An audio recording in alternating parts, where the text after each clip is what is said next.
here in Oak Park and I'm with Stephen Kildea. And Stephen, I just want to talk to you today about the importance of the leaf 3 fungicide for Septoria control and winter wheat. Why is it so important that farmers would identify that leaf 3 to control the Septoria? Okay, so Septoria is the disease of winter wheat. It's the most economically destructive and most important in Ireland. It's a wet weather disease. So what we're trying to do at that leaf 3 application is protect leaf 3 from disease, but more importantly is actually to protect the leaf 2 that is going to be emerging, and subsequently the leaf 1, because these are the key leaves for the grain in terms of making sure that we capture as much sunlight to convert it into carbohydrates. So when the farmer's in the field, he needs to take samples of the leaves, yep, bring them back in, or identify leaf 3. So yep, he takes a sample like that. What does he do then? Okay, so if you look at the crop here, it's going to be at various different stages. You've got a main stem, and then you've got all the secondary tillers that are coming on after that. What's important here is to identify exactly what leaf you're actually looking at. And just looking at the crop here, it can be quite difficult.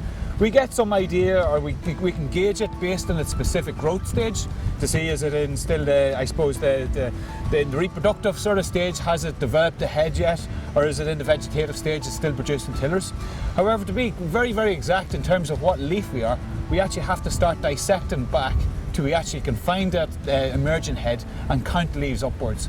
But they have to dissect the plant, but I also notice you have a spray can here as well, so that farmers can identify in the field what's happening in the field. So yeah, what's the idea with that? So this is actually sort of to give us an idea that when they're spraying, that they basically give a quick spray over the crop with maybe some spray paint such as white paint like this.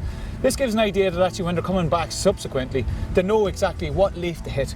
Okay, Stephen, so we're back in here again. We're after taking some of the samples out of the field. We're bringing them back inside because it's a delicate job, and we need to be inside to dissect these leaves. So you might just take us through what you need to do. If I'm honest, this is probably one of the most important things that a farmer can actually do this coming year, because it is absolutely critical to get the timing right.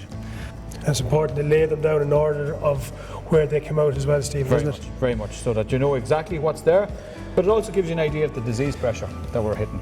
So I can already see that on some of those leaves, especially lower down ones, there's quite a lot of Septoria there.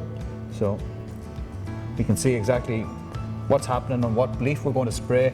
But over time, the crop will extend, and it's about creating a barrier. That first application is about creating a barrier between the lower canopy and the upper canopy, and that's very, very important, because not only does it, I suppose, protect leaf 3 and the second leaf from disease, but it equally protects the flag leaf, because it's more difficult for the rain splash spores to get up past that barrier that you've already created. You can see a little flag leaf here.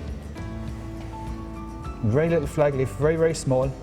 You can just see the grain, and the flag leaf is sort of like a little hood around it. What's the quickest or easiest way that the farmers can see that? So the quickest and easiest way to do that is actually to put it down on the table. You just need to get a good quality photograph, take a picture, open up the picture, and then zoom in, and what you will see is you can start to see the very, very fine head wrapped around it, and the flag leaf wrapped around it. So we have here now laid them out like that, and then we can identify which is which then. So we have our head, or our ear, we have a little flag leaf around it, so that must mean that that's leaf 2, that's our final leaf 3, that's our final leaf 4, our final leaf 5, and our final leaf 6. So we're plenty of time yet. We have time in this crop here. Okay, thank you.